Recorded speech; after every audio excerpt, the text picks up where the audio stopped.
UFC 300 proved to be one of the most unforgettable nights in the company's history. Fans in attendance were treated to one of the greatest MMA moments of all time, as Max Holloway knocked out Justin Gaethje with just 1 second left on the clock. Not to mention the post-show press conference where Dana White announced the huge return of Conor McGregor. June 29th, Conor versus Chandler. 5 rounds, 170 pounds. It's not that we've been working on it for ages. You know, there's all kinds of things that go on behind the scenes. You know, it's all about timing. Chandler's been ready, but Conor hasn't been ready. Conor, we talked about this at one of the press conferences recently. He had a lot of obligations that he had to deal with. What you don't want him doing is accepting a fight when he's got a ton of obligations and he can't train 100% for a fight. So here we are tonight. The Notorious will return to UFC for the first time since July 2021, where he was beaten in the first round by Dustin Poirier. And while those headline moments stole the show, there are plenty of things the cameras didn't show you. Here are 5 things that you may have missed from UFC 300. Israel Adesanya stares down Drakkar Klose.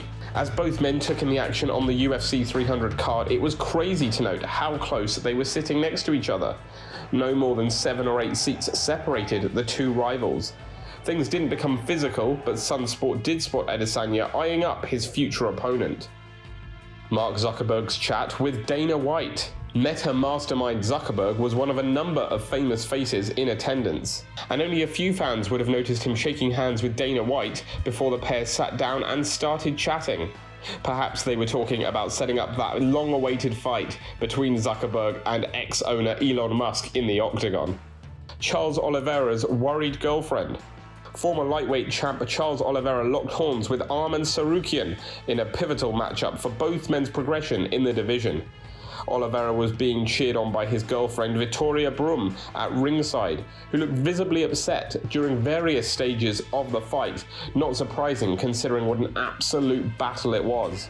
Oliveira would lose by split decision and was consoled by Brum as he made his way backstage post-fight. The crowd's reaction to Holloway beating Gaethje. Okay, so this one you would have spotted with the climax to the epic war between Justin Gaethje and Max Holloway, as Holloway won and the crowd went mental. But we thought we would give you this exclusive look at what it was like ringside. Just listen to the noise of that crowd. It's absolute chills down your spine stuff.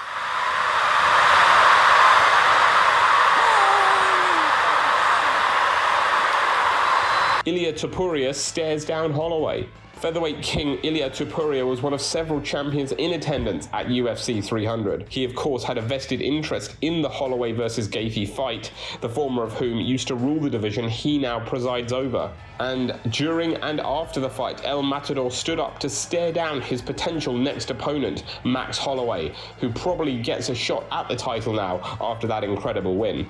The Liver King in attendance. Social media sensation The Liver King has drawn both praise and criticism from fans across the world for his outrageous online videos, and the fans in attendance at UFC 300 went wild as he entered the arena. Of course, fans wanted selfies with the muscle machine, and he was more than happy to oblige. Well, those are just a few things that you may have missed from the UFC 300 fight night. It was an incredible night all around, one of the best in UFC's history. It's going to be tough for them to top that moving forward.